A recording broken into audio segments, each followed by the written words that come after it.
Assalamualaikum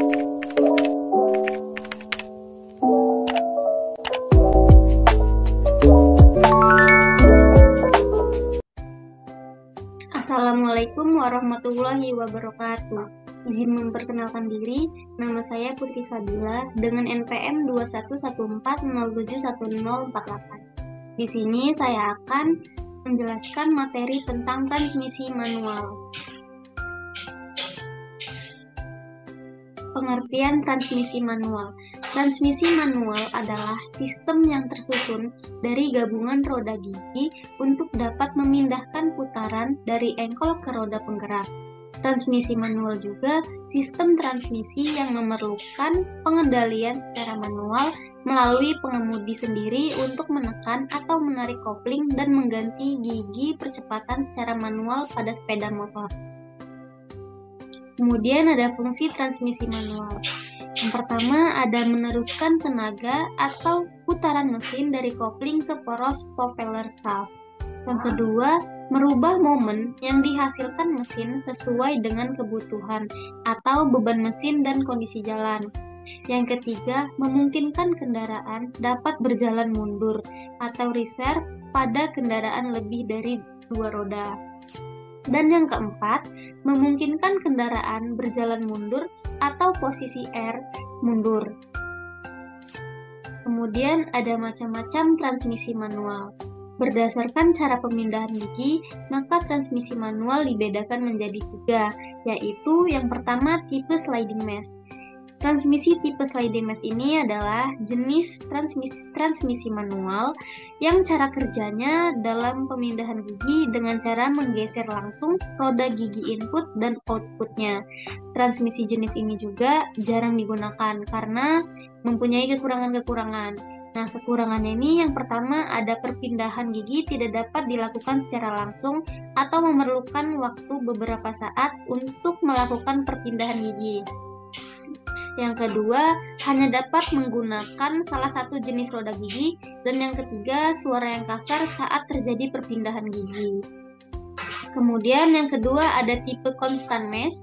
Tipe constant mesh ini adalah jenis transmisi manual yang cara kerja dalam pemindahan giginya memerlukan bantuan kopling geser agar terjadi perpindahan tenaga dari poros input ke poros output.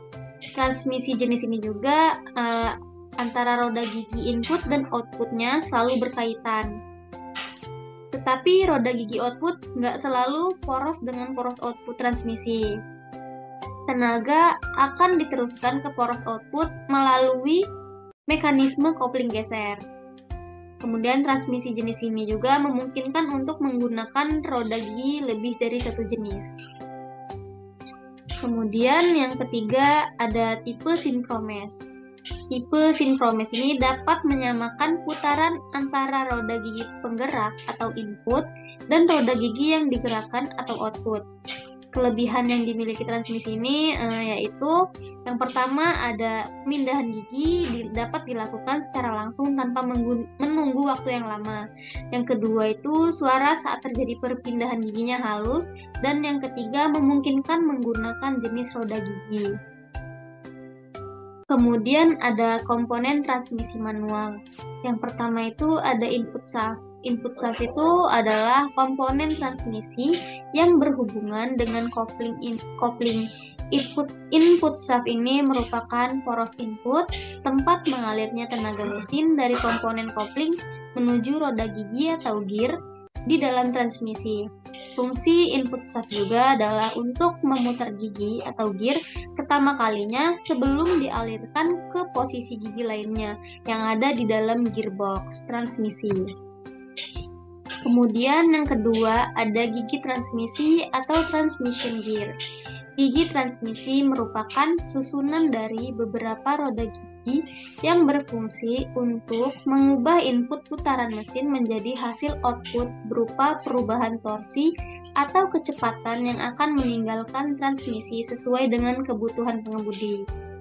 Kemudian yang ketiga, gigi synchronisor atau synchromesh. Gigi synchronisor ini merupakan komponen gigi tambahan yang diletakkan pada masing-masing gigi transmisi. Gigi sinkronizer ini juga berfungsi untuk mencegah pergantian gigi sebelum putaran antara kedua gigi yang akan disambungkan menjadi sama. Dengan begitu, sinkromes ini akan mempermudah perpindahan kecepatan pada kondisi putaran yang cepat antara satu gigi dengan gigi yang lainnya.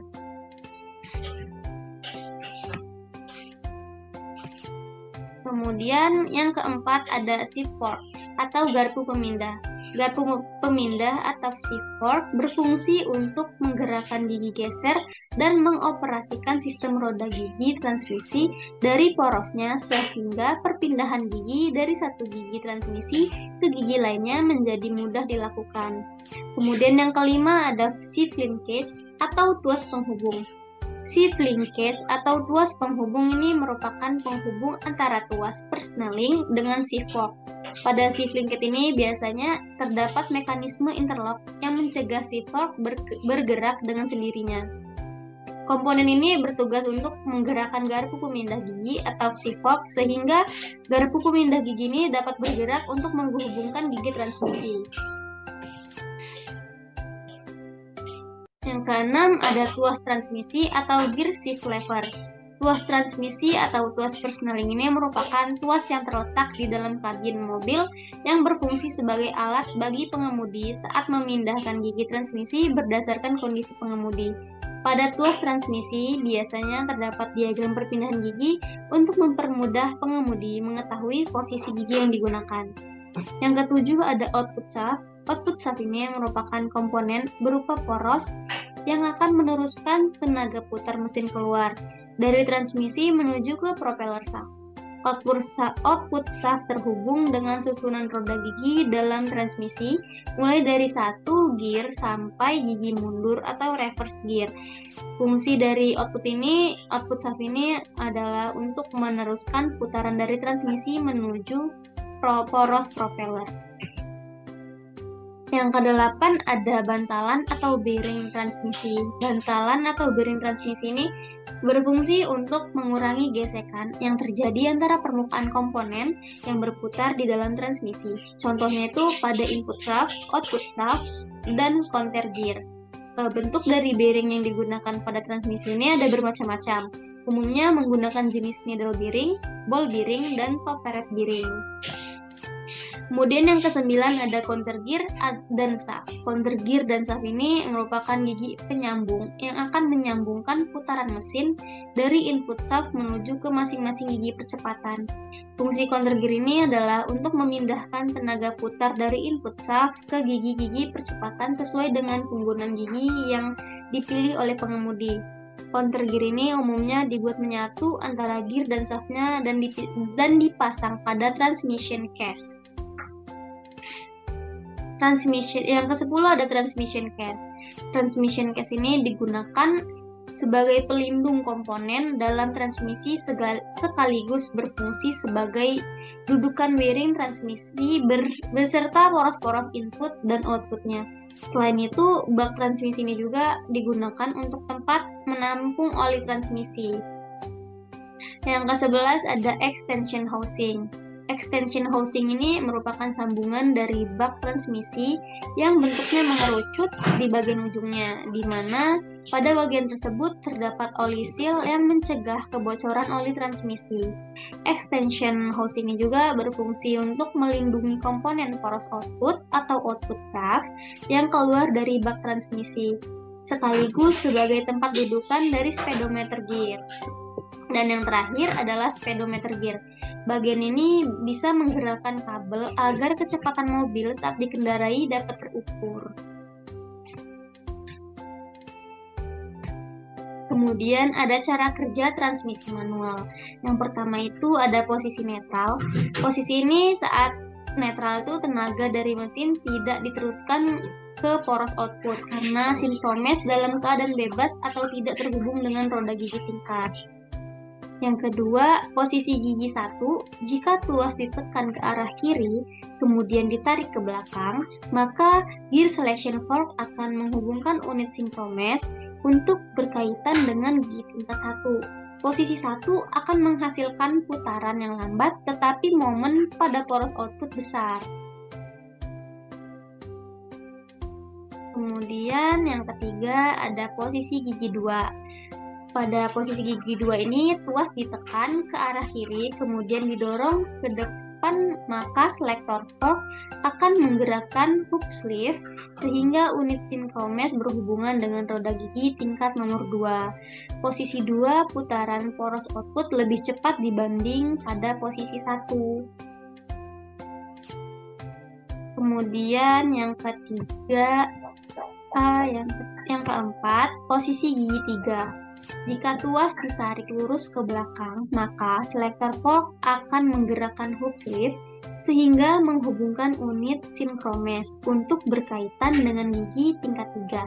Posisi 3 ini akan menghasilkan putaran yang cepat dibanding posisi 2. Dan yang kelima ada posisi gigi 4.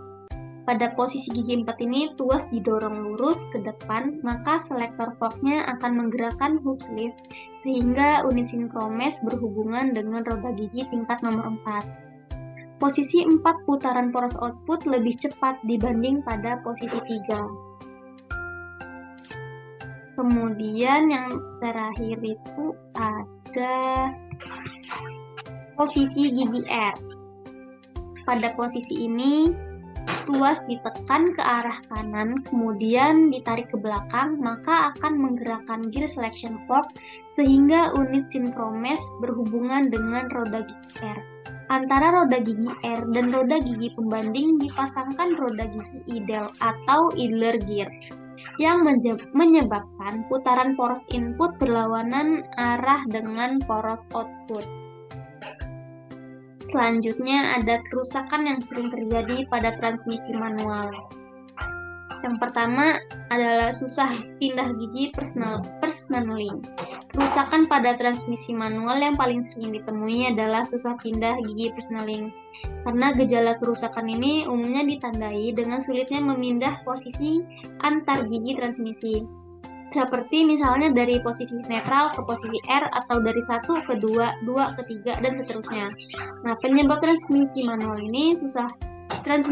susah pindah gigi ini bisa diakibatkan oleh beragam kerusakan seperti diantaranya kampas kopling sudah habis atau tipis, sinkromes ring dalam transmisi sudah aus, kemudian mekanisme penggerak tuas transmisi rusak, macet atau bermasalah, dan lain-lain.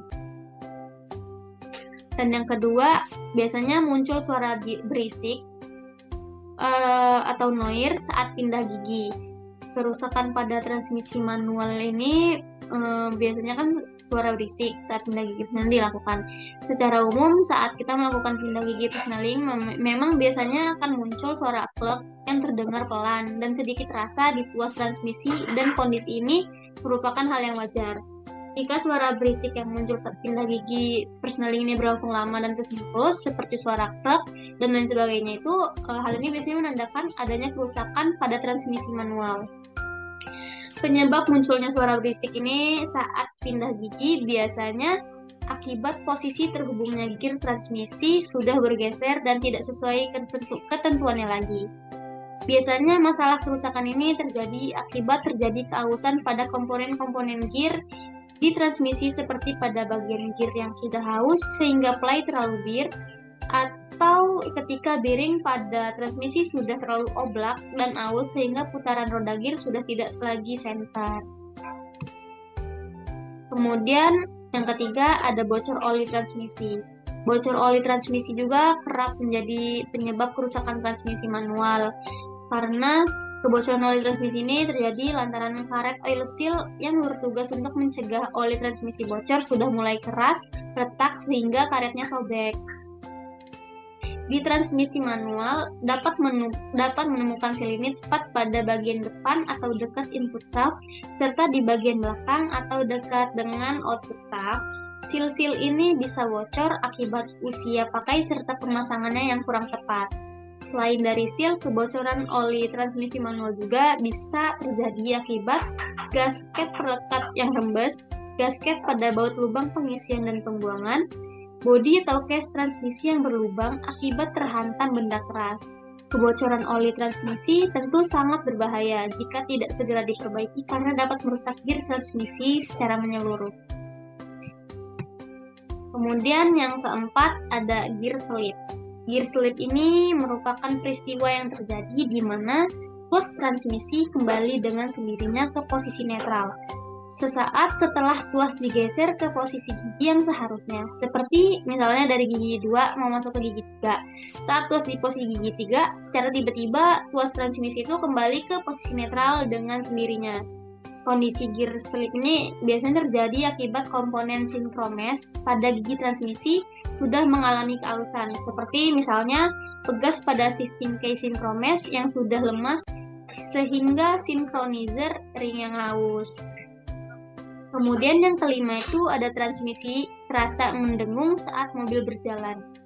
Kerusakan pada transmisi manual ini biasanya hanya terjadi pada posisi gigi tertentu saja, misalnya pada gigi 2 atau gigi 3 saja.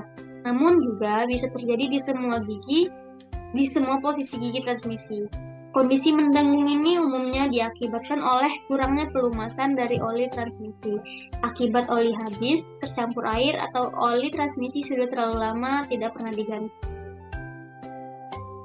Berikut sumber rujukan yang saya peroleh. Sekian penjelasan materi dari saya. Apabila ada kesalahan, saya mohon maaf. Saya ucapkan terima kasih. Wabillahi taufiq wal hidayah. Wassalamualaikum warahmatullahi wabarakatuh.